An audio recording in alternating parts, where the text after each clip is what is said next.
அனைவருக்கும் வணக்கம். ஒரு மனிதன் எவ்வளவு புத்திசாலியாக இருந்தாலும் அவனுடைய மனதில் கருணை இல்லை என்றால் அந்த அறிவு முழுமை அடையாது. பலர் பிறருடைய துன்பத்தை பார்த்து வருந்துவார்கள். ஆனால் சிலர்தான் அந்த துன்பத்தை போக்க என்ன செய்யலாம் என்று சிந்திப்பார்கள். அப்படிப்பட்ட ஒரு சம்பவத்தை கூறுவதுதான் இந்த கதை. கதைக்குள் செல்வதற்கு முன்பாக எங்கள் சேனலை சப்ஸ்கிரைப் செய்து பெல் பட்டனை அழுத்துங்கள். எங்கள் கதைகள் உடனுக்குடன் உங்களை வந்து சேரும். வாருங்கள், கதைக்குள் செல்வோம். பல ஆண்டுகளுக்கு முன்பு மலைகளாலும் காடுகளாலும் சூழப்பட்ட ஒரு அழகிய பகுதியில் ஒரு ஆசிரமம் இருந்தது. அந்த ஆசிரமத்தில் ஒரு புகழ்பெற்ற குரு வாழ்ந்து வந்தார். ஒரு நாள் காலை குரு அனைத்து சீடர்களையும் அழைத்தார். இன்று நாம் ஒரு நீண்ட நடைப்பயணம் செல்ல போகிறோம் என்றார். சீடர்கள் மகிழ்ச்சி அடைந்தனர். பயணத்திற்கான ஏற்பாடுகளை செய்து அனைவரும் புறப்பட்டனர். காலை நேரம் மிகவும் இனிமையாக இருந்தது. பறவைகளின் கீச்சொலி கேட்டது. வயல்களில் விவசாயிகள் வேலை செய்தனர். ஆற்றங்கரையில் குழந்தைகள் விளையாடிக் கொண்டிருந்தனர். சீடர்கள் பேசிக்கொண்டே நடந்தனர். சிலர் தங்களுடைய அறிவை பற்றி பெருமையாக பேசினர். எனக்கு எல்லா வேதங்களும் மனப்பாடம் என்று கூறினர். நான் கடந்த மாதம் நடந்த விவாதத்தில் அனைவரையும் வென்றேன் என்றான் ஒருவன். குரு கேட்ட எந்த கேள்விக்கும் என்னால் பதில் சொல்ல முடியும் என்றான் மற்றொருவன். இப்படி பலர் தங்களுடைய திறமைகளை பற்றி பேசிக் கொண்டிருந்தனர். அதை அமைதியாக கேட்டுக் கொண்டிருந்தார் குரு. சிறிது நேரம் கழித்து அவர் கேட்டார், மனிதனுக்கு மிகவும் அவசியமான குணம் என்ன என்று. ஒருவன் உடனே சொன்னான், அறிவு என்று. மற்றொருவன் தைரியம் என்றான். மூன்றாம் அவன் செல்வம் என்றான். குரு புன்னகைத்தார். மாலைக்குள் சரியான பதிலை நீங்களே கண்டுபிடிப்பீர்கள் என்று மட்டும் கூறினார். அவர்கள் தொடர்ந்து நடந்தனர். சூரியன் மெதுவாக மேலே ஏறி கொண்டிருந்தான். வெயிலும் அதிகரித்தது. சில மணி நேரங்களுக்கு பிறகு அவர்கள் ஒரு சிறிய காட்டுப்பகுதியை அடைந்தனர். அங்கே காற்று கூட சூடாக இருந்தது. அந்த நேரத்தில்தான் அவர்கள் பாதையின் ஓரத்தில் ஒரு நாயை கண்டார்கள். அது மிகவும் பரிதாபமான நிலையில் இருந்தது. எலும்பும் தோலுமாக காணப்பட்டது. நாக்கை வெளியே நீட்டியபடி மூச்சு வாங்கிக் கொண்டிருந்தது. கண்களில் சோர்வு தெரிந்தது. எழுந்து நிற்க கூட முடியாத நிலை.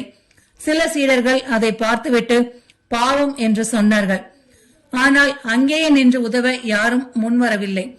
குரு மட்டும் அதன் அருகில் சென்று அமர்ந்தார். அவர் நாயின் கண்களை பார்த்தார். அந்த கண்களில் உதவிக்கான ஏக்கம் தெரிந்தது. இதற்கு கடுமையான தாகம் என்றார். பிறகு சீடர்களை நோக்கி, அருகில் ஒரு கிணறு இருக்கிறது, அதிலிருந்து தண்ணீர் எடுத்து வந்து இதன் தாகத்தை தணியுங்கள் என்றார்.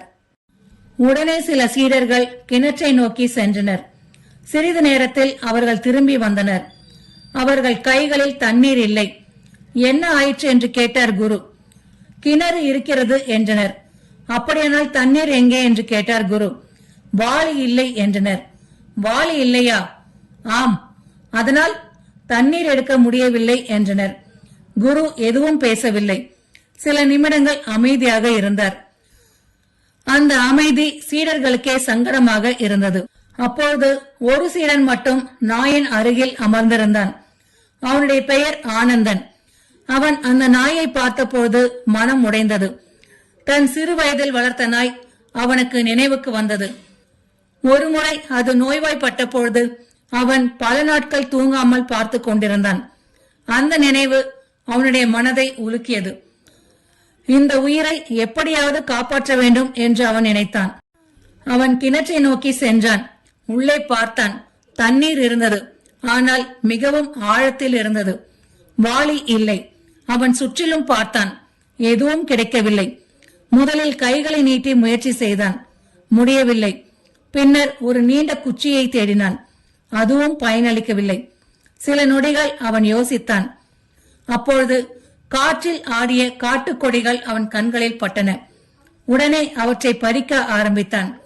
நீண்ட கொடிகளை ஒன்றோடு ஒன்று கட்டினான். சில கொடிகள் அருந்து போயின. மீண்டும் கட்டினான். மீண்டும் முயன்றான். வியர்வை வழிந்தது. ஆனால் அவன் முயற்சியை கைவிடவில்லை. பிறகு தன் மேலாடையை கழற்றினான். அதை கொடியின் நுனியில் கட்டினான். மெதுவாக கிணற்றுக்குள் இறக்கினான். முதல் முறை தவறிவிட்டது. இரண்டாவது முறையும் சரியாக அமையவில்லை. மூன்றாவது முறை ஆடை முழுவதும் தண்ணீரில் நனைந்தது. அதை மெதுவாக மேலே இழுத்தான். அவன் வேகமாக நாயின் அருகில் ஓடினான். நனைந்த துணியை அதன் வாய் அருகே பிழிந்தான். சில துளிகள் அதன் நாக்கில் விழுந்தன. நாய் மெதுவாக அவற்றை நக்கியது. அவன் மீண்டும் ஓடினான். மீண்டும் தண்ணீர் எடுத்தான். மீண்டும் பிழிந்தான். இப்படி பல முறை செய்தான். சிறிது நேரத்தில் நாயின் கண்களில் இருந்த சோர்வு குறைய தொடங்கியது. நாய் தலையை உயர்த்தியது. பிறகு மெதுவாக எழுந்து அமர்ந்தது. மீண்டும் சில முறை தண்ணீர் கொடுத்தான். இப்பொழுது நாய் முழுமையாக எழுந்து நின்றது. வாலை ஆட்டியது. அவன் கைகளை நக்கியது. நன்றியை வெளிப்படுத்தியது.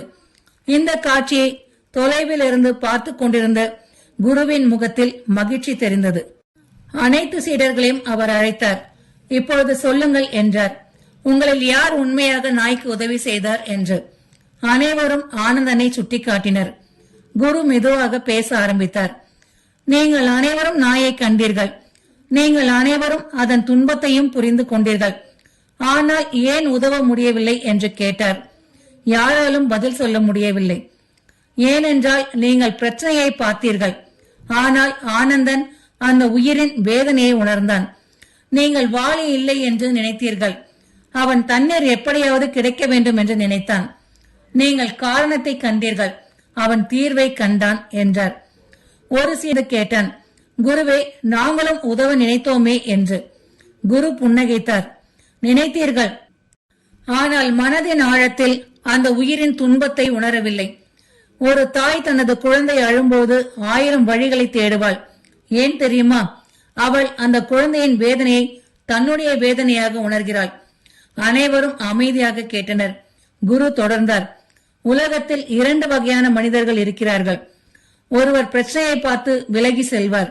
மற்றொருவர் பிரச்சனையை பார்த்து தீர்வு தேடுவார். 2வது வகை மனிதர்கள் தான் இந்த உலகத்தை அழகாக்குகிறார்கள் என்றார். கருணை இருந்தால் செல்வம் பிறருக்கு உதவும்.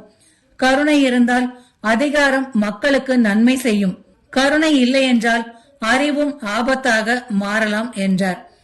மாலை நேரத்தில் அவர்கள் ஆசிரமத்திற்கு திரும்பினர். ஆனால் அந்த நாள் அவர்கள் கற்ற பாடம் எந்த புத்தகத்திலும் கிடைக்காத பாடமாக இருந்தது. அன்று முதல் அந்த சீடர்கள் எல்லா உயிர்களிடமும் அன்பாக நடக்க தொடங்கினர். காயமடைந்த பறவைகளுக்கு உதவினர். பசித்தவர்களுக்கு உணவளித்தனர். தாகமாக இருந்த விலங்குகளுக்கு தண்ணீர் வைத்தனர். அவர்களுடைய வாழ்க்கையே மாறி போனது. குருவும் மகிழ்ந்தார். ஏனெனில் அவர் கற்றுக் கொடுக்க நினைத்த மிக பெரிய பாடத்தை அவர்கள் இறுதியாக புரிந்து கொண்டார்கள் என்று. பிறரின் துன்பத்தை நம்முடைய துன்பமாக உணரும் பொழுதுதான் உண்மையான கருணை பிறக்கிறது. கருணை உள்ள இடத்தில் தீர்வு உருவாகும். அன்பு உள்ள இடத்தில் இறைவன் வாழ்கிறான் என்பதை இந்த கதை நமக்கு உணர்த்துகிறது. இந்த கதை உங்களுக்கு பிடித்திருந்தால் லைக் செய்து நண்பர்களோடு ஷேர் செய்யுங்கள். மீண்டும் இது போன்ற சுவாரஸ்யமான கதையோடு உங்களை சந்திக்கின்றேன். நன்றி.